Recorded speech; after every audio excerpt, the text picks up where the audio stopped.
Hawley. Senator Kelly, please. Thank you, Mr. Chairman, and thank you, Dr. Kahl, for your testimony today.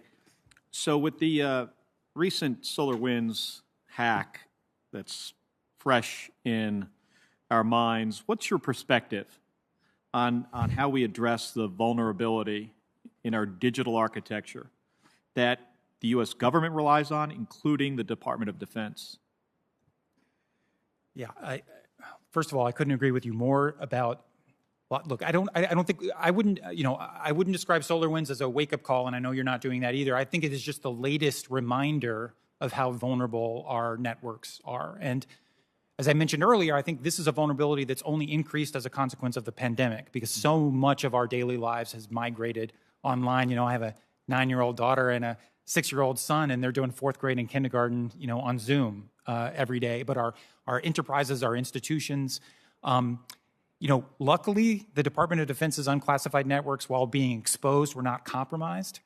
But huge portions of the U.S. government appear to have been compromised by this at the unclassified level. So if I'm confirmed it's an issue I need to dig into more deeply, but we need to make sure that our networks are defended and resilient in the face of this, because these attacks by Russia and other countries are not going to go away. China, North Korea, Iran, and non-state actors are all looking to go after us in the cyber domain.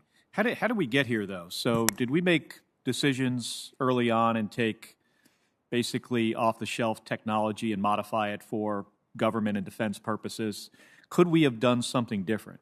And if we could have, do we want to make those changes now?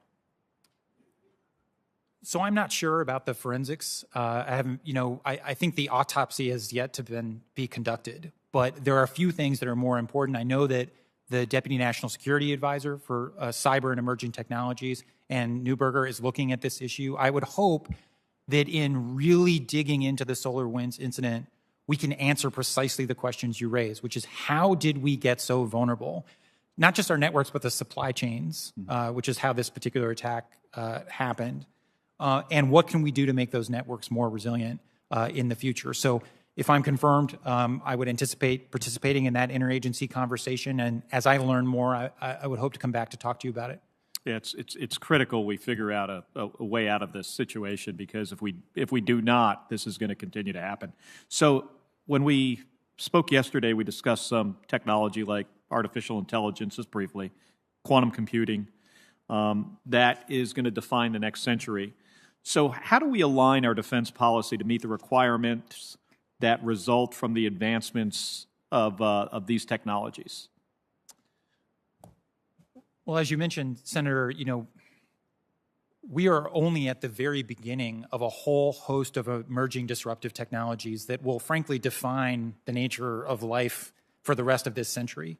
We are in the process of the digitization of everything, right? We are literally seeing zeros and ones turned into living beings, and beings turned into zeros and ones through things like synthetic biology. Quantum computing is going to revolutionize a whole array of issues with implications for national security. Hypersonics, directed energy, these are all things. And so I think as we craft our national defense strategy and then form a budget around that, we have to be prioritizing investments in these areas, because we know that China is. We know they are. We know they are committed to spending hundreds of billions of dollars precisely to plant the flag on the very technologies that they understand will determine the strategic competition for the rest of this century. So if we are not doing the same, and by the way, it's not just DoD. We need to be investing in STEM, science and technology, education, research and development, investing in our research institutions. It's a whole of government effort, because it's a whole of government effort in Beijing, so it has to be here. Yeah, I couldn't agree more. I mean, it's what we have done very well as a country for decades, innovation. And we know that the Chinese will be, following us, and the amount of money they spend in research and development now is basically the same as we have over the last couple of years. And, we fortunately have I think one thing that they don't have, and that's the creativity and a democracy that allows people to be creative and, to think outside the box. we've got to invest in that. That includes investing in STEM education and research and development, and to make sure we have these domestic production capabilities here, and that'll keep us ahead of our competitors.